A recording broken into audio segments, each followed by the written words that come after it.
Merci de rester fidèle au programme de la 7TV. Mesdames et messieurs, il est 13h. Bonjour, bienvenue dans ce journal, jour J, pour la 130e édition du Grand Magal de Touba. Bien sûr, nous sommes dans les titres. Comme chaque année, la ville connaît une forte affluence. La célébration se tient cette année sous le thème « L'éducation des populations face à la mondialisation et à ses péripéties ». La mobilisation de différents services est déjà à son comble, et particulièrement cette année avec la menace POX. Des services de santé ont été déployés. En tout, quelques 6000 agents de santé sont sur place.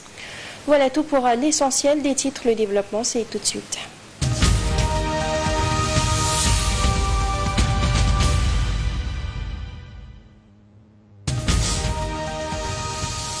Jour J donc pour le Magal de Touba édition 2024. Quelques 5 millions de fidèles mourides ont afflué vers la ville comme chaque année. Le comité d'organisation du Grand Magal a mis en place un programme riche et varié pour marquer cette 130e édition. Les festivités incluront des panels, des exposés et des conférences sur les enseignements de Cheikh Ahmadou Bamba visant à approfondir la compréhension et la diffusion de ces idées dans le contexte de la mondialisation actuelle. Pour rappel, la célébration de cette année se tient sous le thème « L'éducation des populations face à la mondialisation et à ses péripéties ». Et toujours dans le cadre de ce Magal, la société d'exploitation et de gestion des autoroutes sensibilise pendant ce temps les usagers sur les routes. Un important dispositif a été donc mis en place en relation avec la gendarmerie, les sapeurs-pompiers, l'association des mécaniciens du Sénégal. L'objectif est d'appeler à la prudence malgré les efforts consentis. Plusieurs cas d'accidents ont néanmoins été enregistrés dus à l'imprudence des chauffeurs. La société d'exploitation et de gestion des autoroutes du Sénégal a fait le point sur l'autoroute Ila-Touba. C'était hier, bien sûr, nous y reviendrons très prochainement dans nos prochaines éditions. En attendant, on reste toujours à Touba dans le registre de la santé face au cas de Mpox en Afrique. En tout, quelques 6000 professionnels de la santé, toutes spécialités confondues, ont été mobilisés. Selon les autorités, c'est une occasion pour les spécialistes de revenir donc sur les symptômes et les méthodes de prévention de cette maladie. Nous reviendrons bien sûr sur cette réaction des spécialistes de la santé sur les cas de Mpox dans nos prochaines éditions. En attendant, nous parlons d'autre chose cet après-midi au lendemain du double meurtre perpétré contre le danseur Abdelaziz Ba dit Aziz Dabala et son neveu Boubacar Gano. Tous les regards restent braqués sur la scène du crime à Pikine, à Technopole. Sur place, les habitants encore sous le choc se posent de nombreuses questions, notamment sur les circonstances qui entourent ce double homicide. C'est une affaire qui décèle les passions depuis quelques jours. Une histoire tragique de Abdul Aziz Ba, plus connu sous le nom d'Aziz Dabala, et son neveu retrouvé mort mardi dernier dans leur appartement à Pikine Technopole. Au deuxième étage de cet immeuble, les voix qui répondaient ainsi à cette sonnerie se sont tuées à jamais. Un drame qui a créé une psychose chez les voisins immédiats qui préfèrent rester loin des caméras. Pourtant, la cité en question est réputé être l'un des lieux les plus stables de Pikine. Moi, c'est la première fois. Pour moi, c'est un cas isolé. Il peut y avoir des agressions et autres. Parce que les maisons inachevées là, inhabitées, c'est source d'insécurité. Les victimes seraient mortes bien avant même le jour où les corps ont été retrouvés. Une situation qui interpelle. C'est un quartier qui fait presque 600 maisons. Je ne peux pas identifier tout le monde. Franchement, les propriétaires de maisons peut-être, mais les locataires, ils sont très nombreux. Je ne les connais pas. Et ce, malgré un registre d'identification mis en place par le chef de quartier. Tu te présentes, tu me laisses ton numéro de téléphone, le numéro de la maison que tu occupes. Je carte pour un cas. Mais les gens ne le font pas. Ils ne viennent te voir qu'en cas de besoin. S'ils ont besoin, par exemple, d'un certificat de domicile ou autre. Les résultats de l'enquête ouverte par le commissariat de Pikine, finalement confiée à la division des investigations criminelles, sont très attendus. Pas de témoins, pas de vidéosurveillance à l'intérieur de l'immeuble, mais les enquêteurs pourront sans doute se rabattre entre autres sur les vidéos de surveillance du multiservice à l'entrée.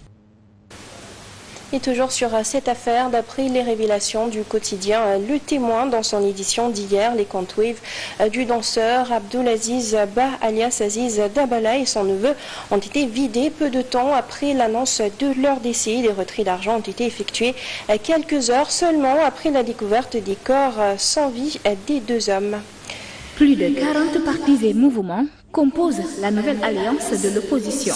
Le bloc des libéraux et des démocrates TAKU est né pour contrer le régime. Parmi les membres, on peut noter le PLD, l'APR, LDR-Yassal, l'UCS, ANC de Moussassi et Parel d'Oumar Sarr. De l'avis de Mamadou Sy Albert, l'APR est la grande force d'attraction de cette coalition. Et tout le monde sait que l'APR aujourd'hui a la majorité parlementaire. Et également l'APR contrôle l'écrasante majorité des collectivités territoriales. Vous avez aussi des leaders comme Oumar Sarr qui est de Dagana, qui a longtemps gagné les élections au niveau de Dagana. Cette alliance représente cependant des faiblesses selon l'analyste politique. Est-ce que c'est Macky Sall qui va diriger cette coalition ? Ou est-ce qu'il va diriger la coalition à distance? Ça, c'est une faiblesse qui risque d'impacter négativement sur les capacités de mobilisation de la coalition.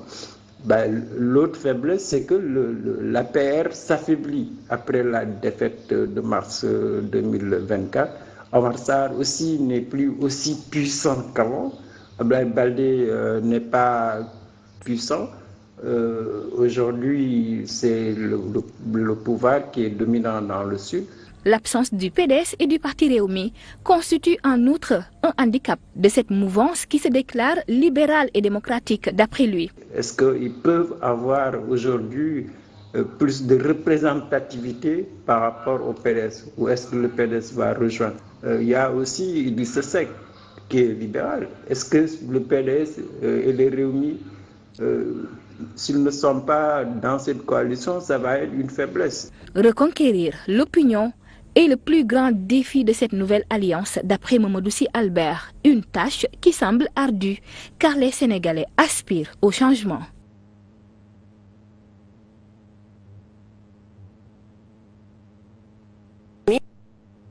Et démocrates TAKU. Toujours sur ce registre, l'Alliance des libéraux et démocrates vient donc de poser le premier acte politique du processus de la recomposition de la famille libérale et de la social-démocratie. Le leader de l'Alliance pour la République, l'ancien président Macky Sall et les responsables dissidents du PDS et les anciens compagnons du PDS du président Réumi, en l'occurrence l'ancien Premier ministre Idrissa Seck, sont au cœur de la nouvelle initiative politique.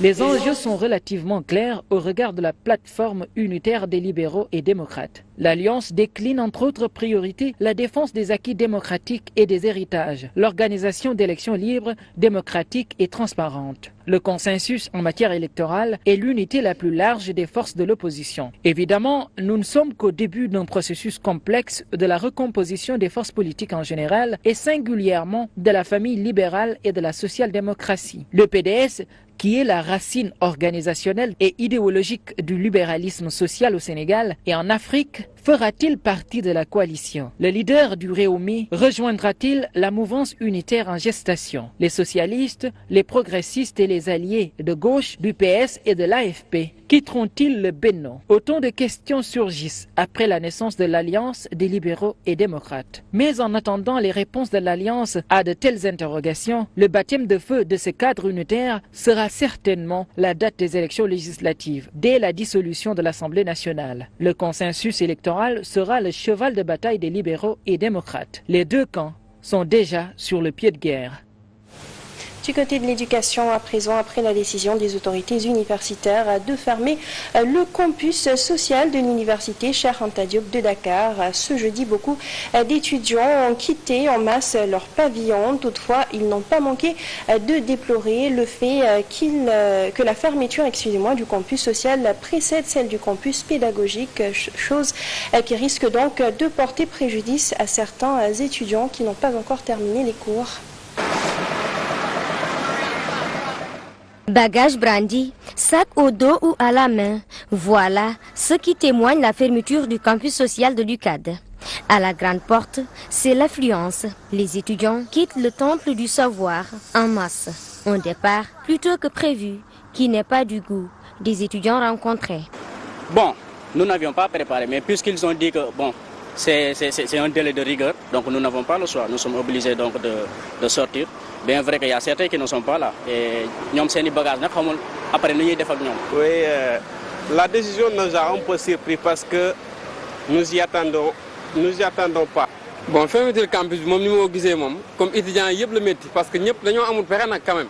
Comme nous avons fermé à 18h, nous sommes obligés de gagner, mais nous sommes Ces étudiants déplorent la fermeture du campus social qui précède celle du campus pédagogique. Les étudiants de la faculté de droit et les étudiants de la FASEC n'ont pas encore terminé leur premier semestre. Chaque jour, nous avons quartier de Nyofi, malgré passe, mais aussi, parce que nous avons réveillé très tôt pour exhiber de tarder. Encore Cette décision était aussi contestée par le collectif des amicales de l'UCAD, mais ce dernier vient de préciser qu'il y a une entente entre les étudiants et les autorités universitaires sur certains points. Si l'on se fie au secrétaire général de l'amicale de la faculté des sciences juridiques et politiques. Suite au communiqué également du collectif, le COUTS a sorti un autre communiqué disant aux étudiants qui sont actuellement dans le besoin de se rapprocher de leur président ou PSS pour être recadrés au niveau de l'ESP, pour pouvoir bénéficier des infrastructures afin de continuer leurs activités pédagogiques au sein du campus. Ceux qui ont leur bagage aussi, on leur donne l'occasion de revenir récupérer leur bagage après. Le campus social de l'université Cheikh Anta Diop de Dakar ferme ses pavillons ce jeudi à 18h. Pendant ce temps, certaines facultés poursuivent leurs cours.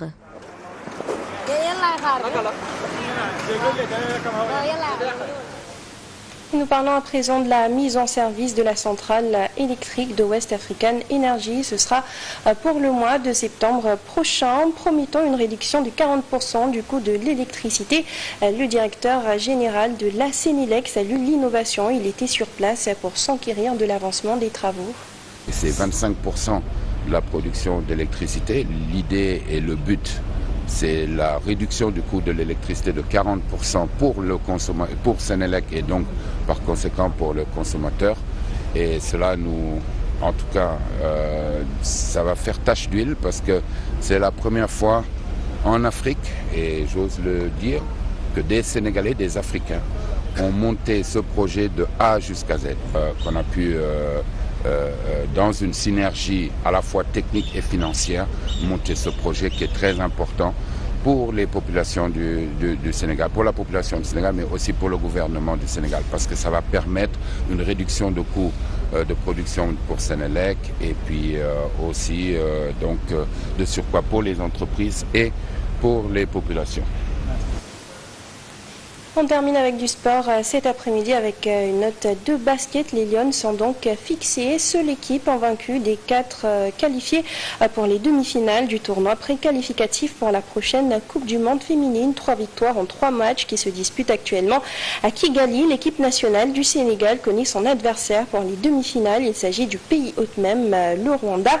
Une vieille connaissance pour les joueuses d'Otis Yougley Junior, mais également un adversaire de calibre en cas de qualification pour la finale, les Lions défieront la Grande-Bretagne ou la Hongrie. Et voilà tout pour ce journal. Merci à vous de l'avoir suivi. À 14h, bien sûr, vous avez l'édition en Wolof. Merci, bonne suite de programme sur la 7 TV.